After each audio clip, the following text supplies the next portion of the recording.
The studio lights burned hot, the cameras rolled, and the audience leaned forward, already sensing tonight would not be an ordinary broadcast. Across from each other sat Denzel Washington and Donald Trump, two men with reputations for never backing down. The host barely finished his introduction when Denzel leaned toward the microphone, his voice cutting like a blade. $280,000, he said, his eyes locked on Trump. The words hung in the air, sharp and deliberate. That's how much it cost you to keep two women silent. That's the price tag on your truth. The studio gasped. A wave of shock swept across the audience like a thunderclap. Trump's face tightened instantly, his signature smirk faltering for just a flicker. He gripped the edge of his desk, leaning in as if trying to keep control, but the camera zoomed closer, catching every twitch, every shadow. You don't know what you're talking about, Trump shot back, his tone defensive, his voice rising with fury. You're spreading lies. Fake news. Nothing but garbage. But Denzel didn't blink. He didn't lean back. His presence filled the room like a storm, unshakable and fierce. Fake news, he repeated, his voice calm but cutting, like the silence before an explosion. Then why did $130,000 go to Stormy Daniels, and another $150,000 to Karen McDougal? Why, Donald? Why pay if there's nothing to hide? The studio erupted again, half the audience gasping, half clapping, some even shouting. The tension was electric, thick, alive. Trump's face flushed deep red, his fists pounding the table. You're a disgrace. Trump barked, his voice breaking through the chaos. I don't have to answer to you. But the damage was already done. The crowd had heard the number, they had seen the crack in his armor, and they weren't letting go. Denzel leaned back slowly, almost smiling, as if he knew exactly what he had unleashed. And for the first time that night, Trump looked cornered. Trump's fists slammed against the desk again, the sound echoing through the studio like a gavel in a courtroom. The audience hushed for a split second, waiting for his counterattack. His voice thundered, "Enough with your Hollywood theatrics, Denzel. You think you can stand here and lecture me? You don't know what it's like to be in the White House, to have everyone coming after you day and night." The words spilled out fast, angry, desperate. But Denzel didn't flinch. He leaned closer, his voice dropping to a near whisper, forcing everyone to listen. Being president doesn't excuse being a coward, he said, each syllable sharp as steel. You didn't pay to protect your family. You didn't pay to protect America. You paid to protect yourself. And now the bill has come due. A ripple of gasps swept across the room again. The cameras caught Trump's jaw clench, his eyes darting briefly toward the audience, searching for support. But even among his loyal followers, there was unease. Some shifted uncomfortably in their seats, others whispered nervously. Trump tried to regain control, his voice booming. I built towers. I built an empire. You just stand there, reading lines, pretending to be someone else. I live reality, you act in it. Denzel didn't move, his stare unbroken. Then, with that measured, commanding tone, he delivered the blow. And in your reality, Donald, $280,000 bought silence. That's not empire. That's shame. The studio erupted. Some in the crowd cheered wildly, others shouted in protest, but all eyes were glued to the stage. The host looked frozen, clutching his notes as if they were a shield. Trump rose from his chair, pointing a finger at Denzel, his face twisted with rage. You're finished.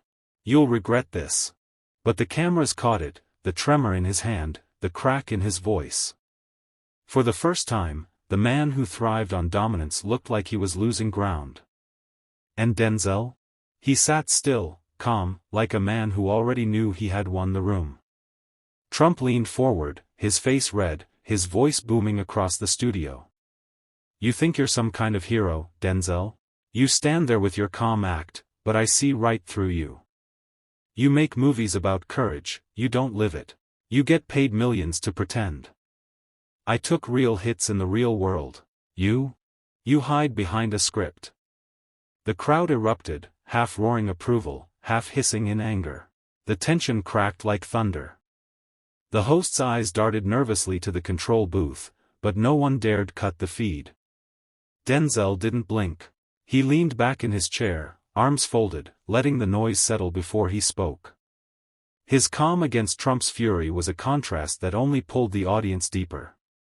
"You're right about one thing," Denzel said finally, his voice carrying like a verdict. "I do act.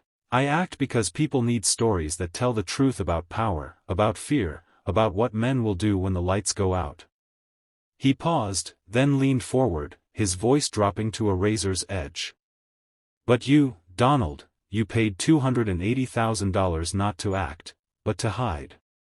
To bury what you did. To silence the truth." The audience froze, the air sucked out of the room. Trump's face tightened, his fist pounding the desk again. "Lies. Pure lies. You weren't there, you don't know anything. You're just another Hollywood liberal trying to tear me down." But Denzel's reply cut sharper than ever. "You call it lies? Then look the people in the eye and tell them where the money went. Tell them why silence had a price tag. Tell them why power always seems to protect the guilty, not the innocent." A woman in the crowd shouted, "Answer him." And suddenly, the room shifted. The chants rose, the pressure mounted. Trump opened his mouth, but for the first time, no words came. Just silence, heavy and damning. And Denzel sat there, steady, watching him drown in it.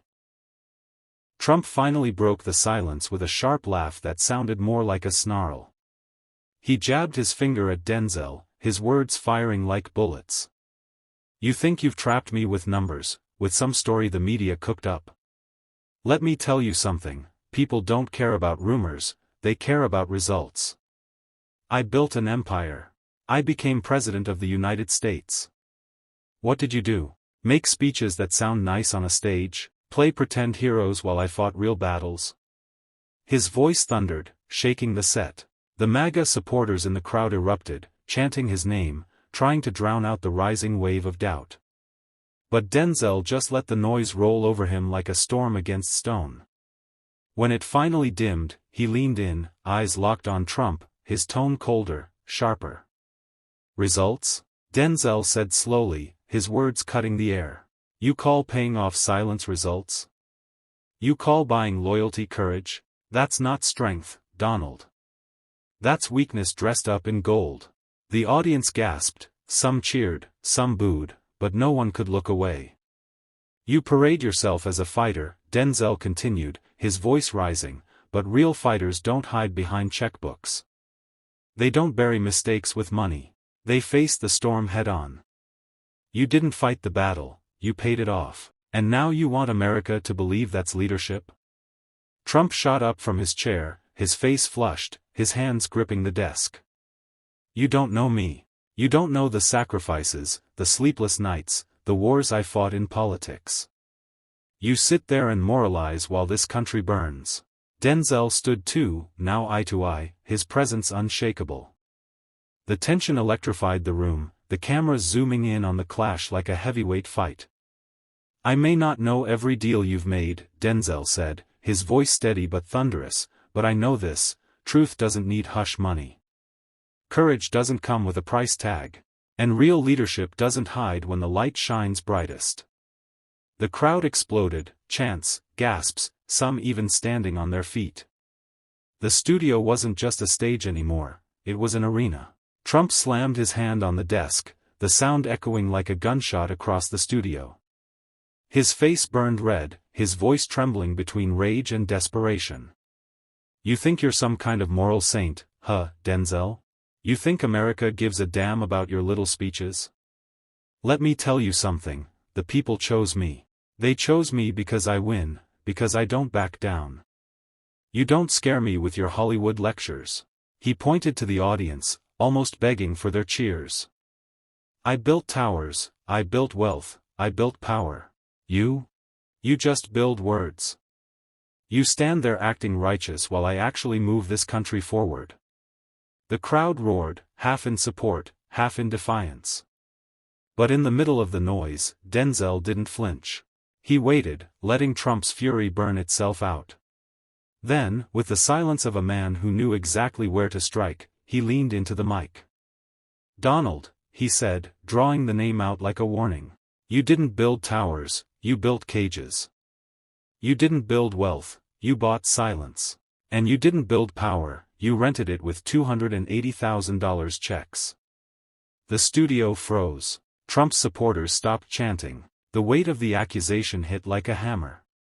Denzel's eyes narrowed, his voice now steady, surgical. "You call that winning? You call that leadership? No, that's fear. That's a man who's terrified of the truth getting out. And fear, Donald, makes you a coward, not a fighter." A hush fell over the entire room. Cameras zoomed in, Trump's jaw tightened, his knuckles white as he gripped the desk. For the first time, he didn't fire back instantly. His silence was louder than any shout. The audience erupted, not just with cheers or boos, but with shock. Some covered their mouths, others pointed, as if realizing they were watching history unfold on live TV. Denzel didn't blink.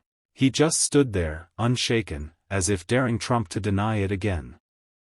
Trump finally leaned forward, his voice cracking under the pressure. "Enough of this nonsense. This is just another witch hunt, another smear campaign.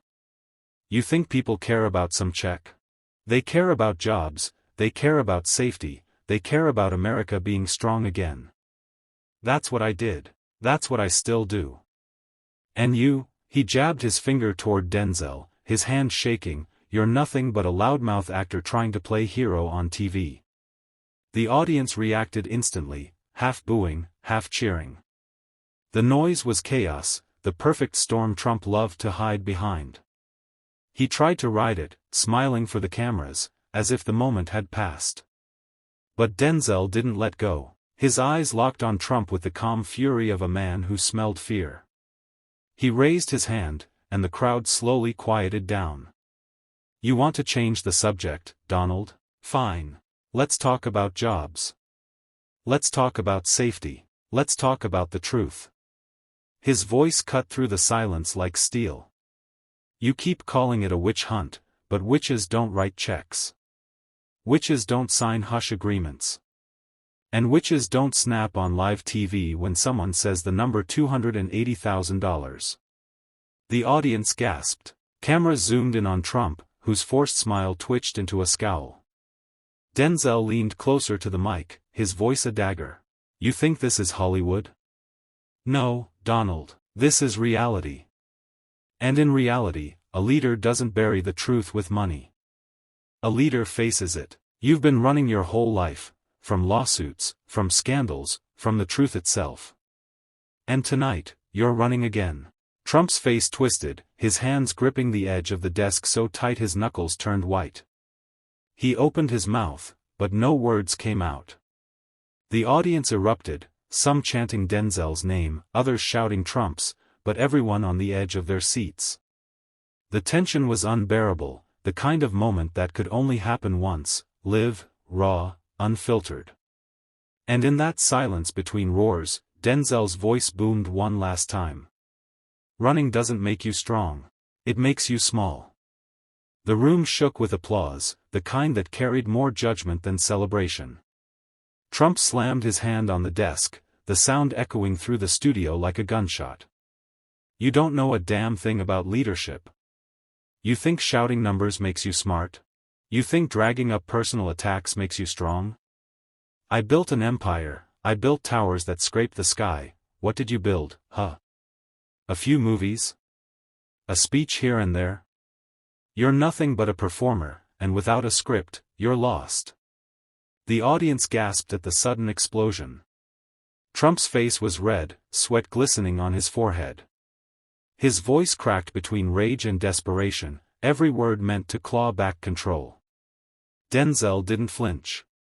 He stood still, one hand resting on the table, his gaze cutting through Trump like glass. Then, calmly, he reached beneath his chair and pulled out a thin folder.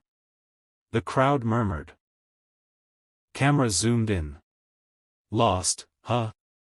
Denzel said, his voice low but sharp.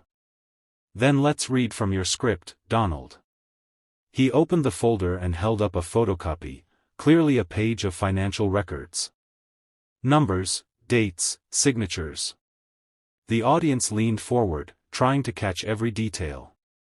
$130,000 here. Another $150,000 there. That's not Hollywood fiction. That's ink on paper. And it's got your name all over it. The studio froze. Trump's mouth fell open. For the first time, he had no words, only a trembling lip, eyes darting between the folder and the cameras. You want to talk about building towers? Denzel continued, his tone now searing. Those towers didn't rise because of strength. They rose because you knew how to bury weakness, with money, with silence, with fear. But here's the truth, Donald, money can buy silence, until the cameras turn on. The crowd erupted, some standing, others clutching their phones, recording what felt like history unfolding. Trump, cornered and furious, pointed his finger again, but his voice was drowned out by the roar of the audience chanting. Tell the truth. Tell the truth. And Denzel, standing tall under the blinding lights, simply raised the folder higher, letting the world see. Trump's voice cracked as he lunged forward, veins bulging in his neck, the microphone nearly snapping under his grip. Fake. All of it. You're waving papers like some street preacher, these are lies. You don't get to sit here and lecture me, Denzel. You don't get to smear me in front of America. I made America rich, I made America safe, and you are nothing but an actor who doesn't know the first thing about power. The audience gasped as Trump's voice thundered, his face contorted with rage. Spit flew from his mouth, his hand trembling as he slammed the desk again, rattling the glasses of water. He was no longer controlled, no longer polished, just raw fury spilling out for the world to see. The camera zoomed in, capturing every twitch, every bead of sweat rolling down his temple. The chant of "Tell the truth" rose again, louder this time, but Trump's screaming drowned almost everything. Denzel didn't move.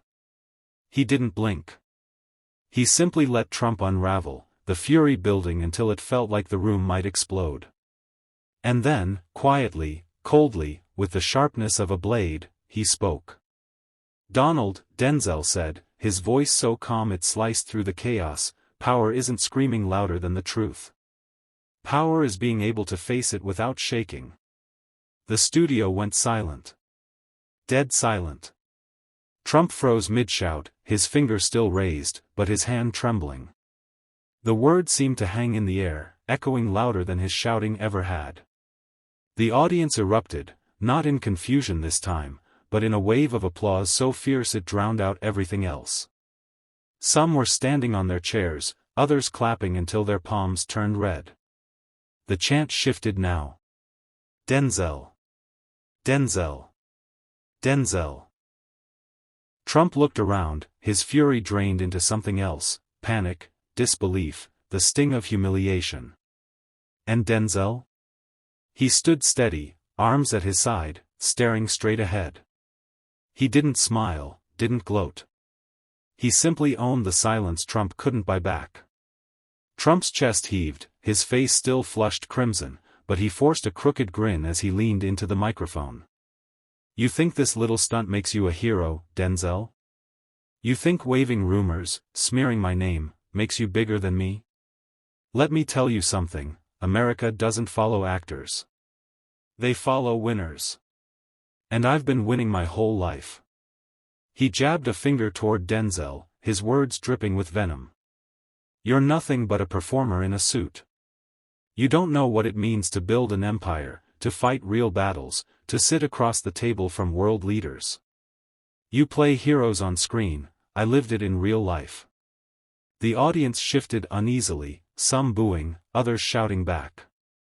But before the noise could overtake the room, Denzel slowly leaned forward. His eyes narrowed, his voice steady and razor-sharp. Winners don't pay $280,000 to bury the past, he said.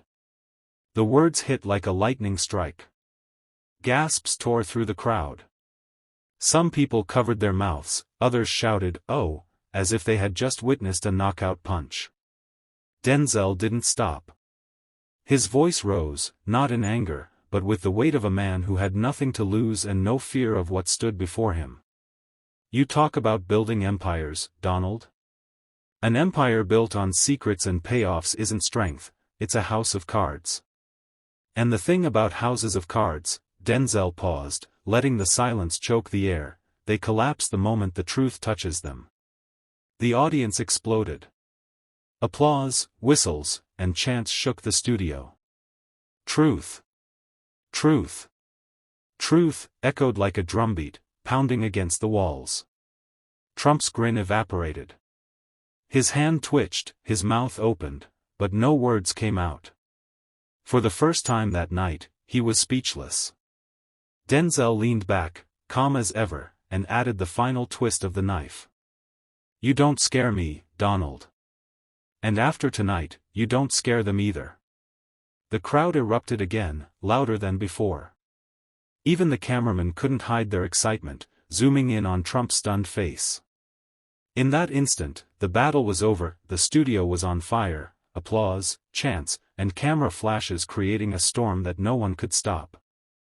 Denzel sat back in his chair, arms folded, calm as if he had just finished delivering a sermon instead of dismantling one of the most powerful men in the world. Trump's face was a battlefield, anger, disbelief, and humiliation colliding all at once. His fists clenched on the desk, but his words had deserted him. For a man who thrived on being the loudest voice in any room, the silence choking him was more devastating than any insult Denzel could have thrown. The moderator's voice trembled as he tried to regain control. "Gentlemen, we need to." But the crowd drowned him out. "Denzel! Denzel! Denzel!" they roared, the chant rolling like thunder across the studio. Denzel finally stood, his presence commanding without effort. He looked directly at Trump, then at the camera, as if addressing not just the audience in the studio, but millions watching at home. "Truth doesn't need to shout. It just needs to be heard," he said, his voice cutting through the noise with surgical precision. Trump tried to rise, but his chair scraped awkwardly against the floor, a small sound that somehow made the moment worse. He adjusted his tie, his eyes darting between the cameras and the roaring crowd, searching desperately for control that was already gone. Denzel took one final step forward, leaning just close enough for the cameras to catch every word. "You can buy silence, Donald. But you can't buy respect. And tonight, you lost it." The audience erupted like a stadium at the final whistle of a championship game. Some people were standing on their chairs, others waving signs they hadn't planned to lift, the studio vibrating with raw energy. Trump's lips pressed into a thin line. He said nothing. The silence was louder than any defense he could muster. And as Denzel turned, lifting a hand in acknowledgement of the crowd, the camera caught one last image, Trump sitting frozen in his chair, a man brought low not by policy or politics, but by a single, unshakable truth. The broadcast ended not with an official sign-off, but with the audience still chanting, their voices echoing long after the lights dimmed. For millions watching at home, one thought burned clear. This wasn't just television. This was history.